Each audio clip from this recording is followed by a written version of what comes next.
Hello everybody and welcome back to the channel for another LEGO build. Now this is going to be a pretty small set, but with the Super Mario movie just coming out, I decided it was a good time for me to put my Mario display back together, and I'm actually working on that in my spare time as I go.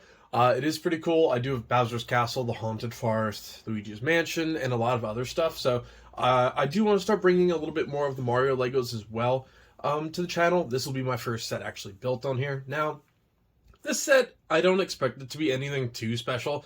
This is set 71388, the Boss Sumo Bro Topple Tower, for 231 pieces. If you look even remotely at almost any store around you, if they have this set, it is probably clearanced by now.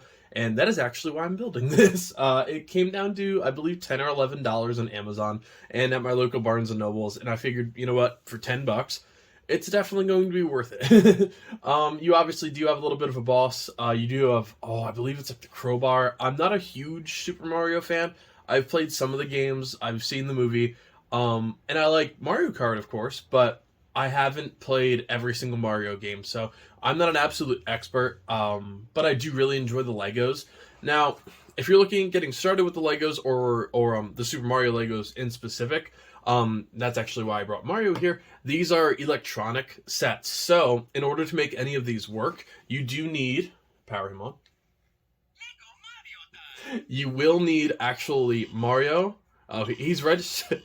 I'll get to what he's doing in a second. So you will need Mario, Luigi, or the brand new one, which I actually don't have yet, Peach, to make these work. So essentially they are electronic. There is a Bluetooth button to actually pair it to your phone.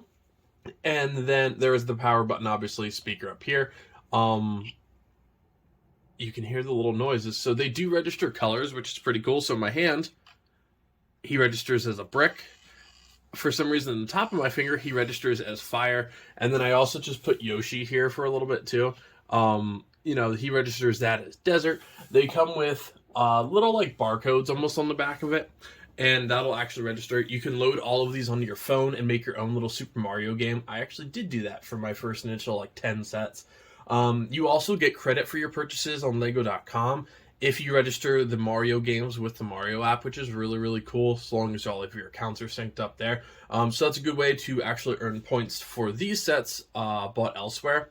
I'm not 100% sure if it's supposed to happen, but it does happen with all of my Lego Mario sets. That I've bought at like Target, Barnes & Nobles, whatever. They actually did work, so that is nice. But yeah, so just a little bit of a build and a little bit of a background as to like if you go out to a store and you see the faded Mario on these, what you actually need. The only downfall, I would say, of this entire series, the electronic ones are cool, but they are $60 each. And I will say, if you're a Mario fan, get them while you can, because once they're discontinued, I don't know how often they're going to bring back electronics figures like Mario, Luigi, and Peach. So if you're interested in starting this, I know it sucks to spend $60 essentially on a starter kit, which you're mainly only buying for Mario, maybe some spare pieces. I've integrated a lot of the spare pieces into my display or into other displays, so it's not too bad. But if you're after solely Mario, even getting him third party from like eBay or Mercari or whatnot, whatever the thing, you're still going to be spending a lot because you need them to essentially make everything else work. Now, the displays themselves are cute. I really enjoy actually building them. They have some really cool mechanics, but you do need one of the electronic main characters to actually get it to work. So yeah, I just wanted to give a quick overview in case you haven't started collecting, or with the movie coming out, you're really having that Mario itch like the rest of the world apparently is. And on the back, you can also see these are the starter courses that are available with Mario and Luigi. I'm not 100% sure I think Peach works the exact same way. Once May 4th and my vacation is over, I am looking to get Peach, add everything to that, build out the starter course, and just see. So for now, I do know Mario and Luigi work the exact same. I imagine Peach does as well. She's just the only one I can't speak on personal usage of. But yeah, without further ado, let's get started in the build, guys, and thank you all so much for helping me achieve. We're inching closer to 700 subscribers already. This is just kind of like a fun, as I break my funny bone on my table. This is just a fun little build. It won't be the longest video in the world, but I did want to just give a quick shout out to Super Mario, how well everything's doing with that franchise right now, and just do a little bit of a build. So yeah, let's get started, everybody.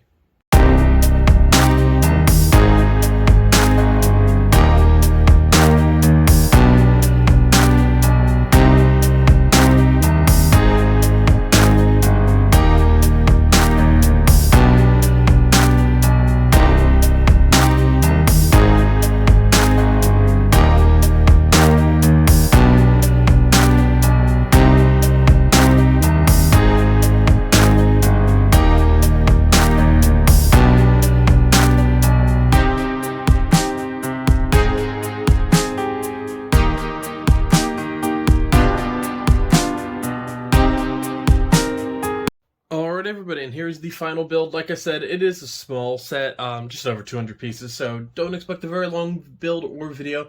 I mean, it's pretty cool. My favorite thing about this set specifically, and this is just for my display, the way I have it laid out until I have more room for like almost the city style display is just lengthwise. So like across like a 6-foot shelf, it's all Mario, and everything's kind of like pushed towards the front. This is a little bit taller, so I can actually put it in the background. Same thing with like a lava drop I want to do, but this is going to look good way in the back of my display. The little crowbar, adorable. And essentially, like, minifigures are really just going to be like little accessories. The boss, that's pretty much all you're going to have in terms of minifigures for these. So you do have a little bird here. Now, this is the specific little code for this guy here. So I'll power up Mario, and you can kind of see what happens. So you do have the specific one here. Put him on top, and you can see that he gets a coin from essentially defeating the bird. Which is actually pretty cool. Good starting spot. It does pop up rock on his chest. If you put him in the water, he will show water. So that is generally how this works. One thing I did forget, the instructions for these sets, every Mario set is going to be digital. A thing I forgot when I was setting this up and realized, oh, I have to go dig my laptop out. So I dug that out. So I was looking away a bit, but that is why. So if you're building these, no, you were not robbed of your instructions.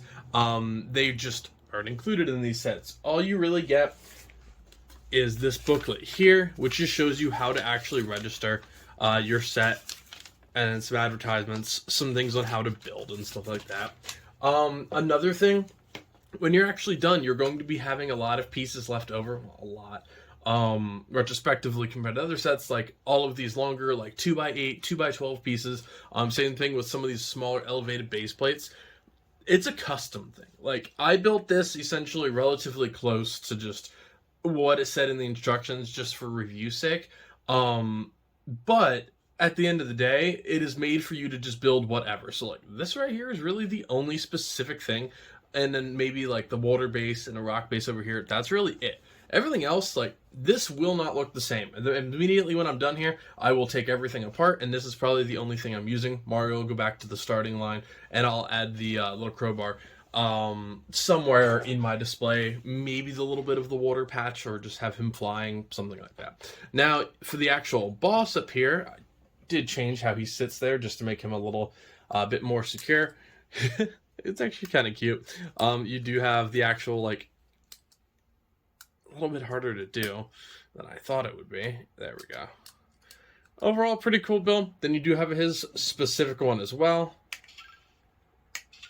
And then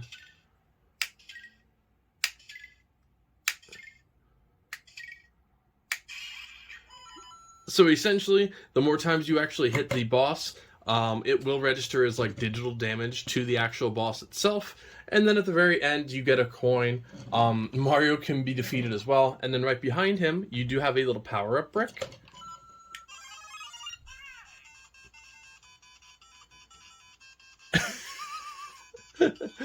So, oh, he's just going to keep on going. Put that back there. So yeah, something a little bit different. It's nothing too exciting. Now, I'm going to take Mario off, actually. Yeah, and he'll say, see you later. For the actual destructive part, so you can actually topple this back and forth, and then his arms will go back and forth as well. So that's actually pretty cool. If you do both sides at once, that's when you actually bounce it up and down. But yeah, so that's the actual main play feature here. I love that the arms go back and forth.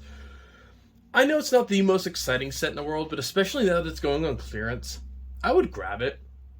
It's like, for the excess pieces alone, I mean, you do have some stuff you can build with it. The actual tower is cool. Like, I actually really like the play feature on this. That really excites the ADD, or the ADHD, I should say. That is oddly satisfying to just keep in your desk and, like, glad I'm continuing to stay 5 years old in his life. But yeah, no, this is actually a lot of fun. The build, like I said, not going to be the most exciting thing in the world. But the set is relatively completely inexpensive, especially compared to the rest of the Legos. The newest Mario wave is the Peach Kingdom. And they're all relatively expensive. You don't exactly see a lot of like $20 or $30 sets with on clearance. I said I got this for $11 actually. as much in the stores anymore. They also do have small, like, little minifigure bags. Those I actually do get quite a bit, or I did once I was collecting a lot more Mario. It's really cool to just add a little mushroom power up, a little power up box. I believe the laboratory rat or the spooky rat, whatever it's called, for Luigi's Mansion. There's an absolute ton of little minifigures you can get for this lineup. So Super Mario, with those and the older sets, you can get a lot of smaller pieces to add to it. Now it's becoming a little bit more expensive, I think. I would love to do Peach's Castle. I don't have any room for it, but I assume I can make it work. So Peach Castle, hopefully later in the year. But yeah, folks, that is a wrap on this build. Glad I got to do something different. I always like adding different series to my Lego series as well. So Super Mario, glad to have that as part of the lineup. If you like this kind of content, I do upload every single day at 11 a.m. It's mostly video games and Legos. I do also do weekly or bi-weekly toy hauls as well. And then I'm starting a new comic book series soon as well, depending on when this actually gets posted. I might have done week 1 of that, but I'm not sure yet. I'm working out some scheduling while I'm on vacation. In terms of upcoming Lego builds, I do have the Harry Potter brickheads, still have to build that. I have a Seinfeld apartment, still have to do that set. A couple more Harry Potter waiting in the wings, and then Star Wars will be making a comeback soon as well. May 4th is happening, so that's going to take up quite a bit of the Lego funds for now. And then I'm going to try and mix some small videos in here as we go as well. As of today, I did post my 600 subscriber special build as well, which is a really, really cool and really rare vampire castle from Monster Fighter, so definitely check that out. But yeah, folks, that is a wrap. I'll see you next time. Happy building, everybody.